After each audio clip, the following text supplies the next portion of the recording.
Wanita muda ini sedang mencintai dengan seekor ular. Melihat emosinya bisa tahu dia sedang sangat puas. Satu manusia satu ular setelah mencintai maka ular siap keluar untuk menikmati angin. Keduanya duduk bersama di bawah pohon besar. Dan berpikir tentang masa depan yang baik. Sepanjang hari Nina jatuh dalam kehangatan itu. Benar-benar lupa dia sudah menikah. Dan juga ada seorang anak perempuan yang manis. Dan kemudian satu manusia satu ular terus mencintai bersama. Mereka seperti sepasang kekasih yang sedang mencintai dengan penuh gairah.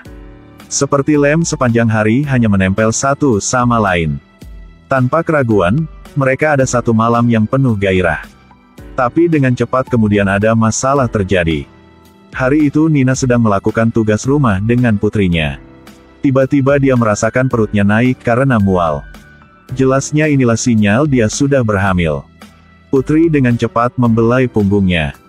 Dan bertanya apa kabar? Nina hanya menghibur putrinya beberapa kata. Bisa dia sudah makan makanan yang kadaluarsa.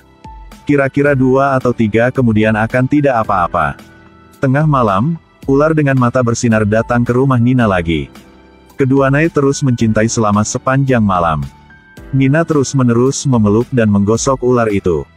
Setelah periode mencintai yang intens, ular itu sangat lelah sehingga tidak bisa lagi merangkak. Nina memeluk ular itu dengan lembut. Dan berkata ular untuk keluar menunggu dia sebentar. Kemudian dia memiliki sesuatu untuk dinegosiasikan dengannya. Setelah berkata dia meletakkan ular ke tanah. Ular itu juga sangat patuh merangkak keluar.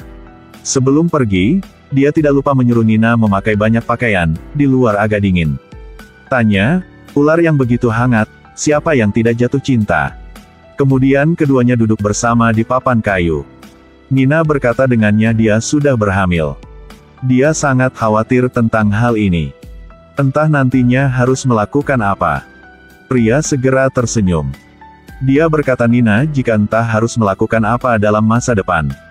Kemudian tinggal bersamanya dan jadilah istrinya. Kata-kata manis ini membuat Nina merasa sangat gembira. Juga tak peduli dia sudah berhamil. Menyeret pria itu ke dalam untuk mencintai lagi. Tapi di tempat jauh, pria ini adalah suami Nina, Dake. Dia baru saja bangun dan menemukan seekor ular besar sedang menatapnya. Dia sangat takut dan pelan-pelan kembali. Tangannya memegang pisau di belakang dengan diam-diam. Dia buru-buru menurun tempat tidur dan siap berjuang dengan ular itu. Ular itu terus menjulurkan lehernya untuk memeriksanya. Dake memegang pisau dan menebasnya berulang kali. Tapi ular itu tidak terluka. Tiba-tiba dia dibangunkan oleh temannya. Pada saat ini dia baru saja menyadari. Ternyata itulah mimpi jahat saja. Dia berbicara dengan temannya sebentar. Dalam hatinya tiba-tiba khawatir tentang istri dan anaknya di rumah. Entah mereka di rumah tinggal bagaimana. Oleh karena itu keesokan harinya dia segera meminta istirahat dari pekerjaan. Dan mengambil bagasi untuk pulang ke rumah. Seekor ular besar sedang merangkak keluar dari gua. Dia ingin keluar dan mencari pacarnya. Saat ini, Nina juga sudah tidak sabar menunggu ular itu datang. Dia melihat ke langit, sudah waktunya. Tapi tidak melihat bayangan ular itu di mana.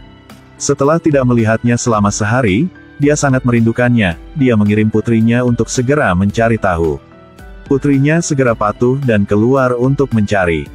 Tapi belum pergi jauh, segera berhenti. Pria di depannya adalah sang ayah yang bekerja jauh dia. Keduanya peluk-memeluk dengan gembira. Putrinya menyalahkannya, mengapa dia kembali dari pekerjaan selama setengah tahun. Tapi pada saat ini, ular itu juga datang ke rumah Nina. Sehari tidak bertemu tetapi seperti sebulan penuh, satu orang dan satu ular saling berpelukan. Saya tidak akan menjelaskan adegan ini lagi.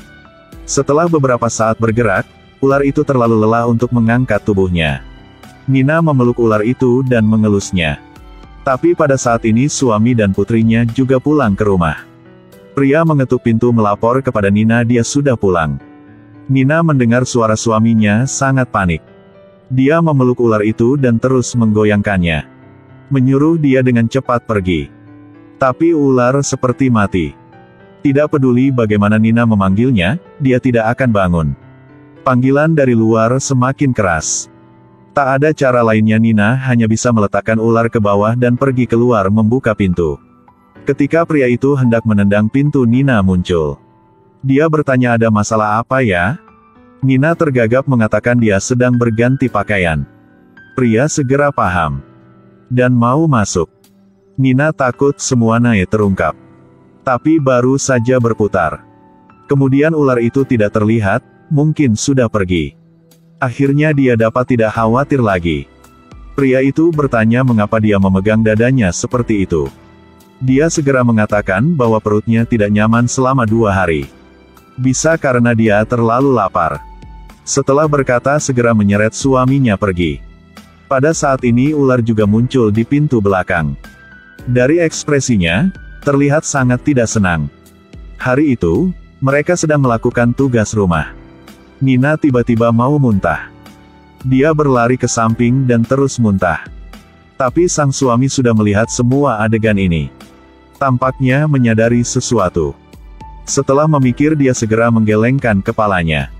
Merasa istrinya akan tidak mengkhianatinya. Sampai malam, dia duduk di samping melihat istrinya mandi. Jelasnya perut Nina jauh lebih besar. Dia tahu dia telah dikhianati. Dia diam-diam memutuskan bahwa dia pasti akan menemukan pria itu. Keesokan harinya dia memberi makanan lezat untuk bertanya putrinya. Dia bertanya apakah baru-baru ini ada orang asing datang ke rumah mereka. Putrinya menjawab tidak ada. Tapi dia berpikir sebentar dan berkata, ada seekor ular besar sering datang rumahnya. Ibunya berkata itulah saudara laki-laki dia. Pria itu segera jatuh ke dalam perenungan. Bagaimana ular bisa membuat istrinya hamil?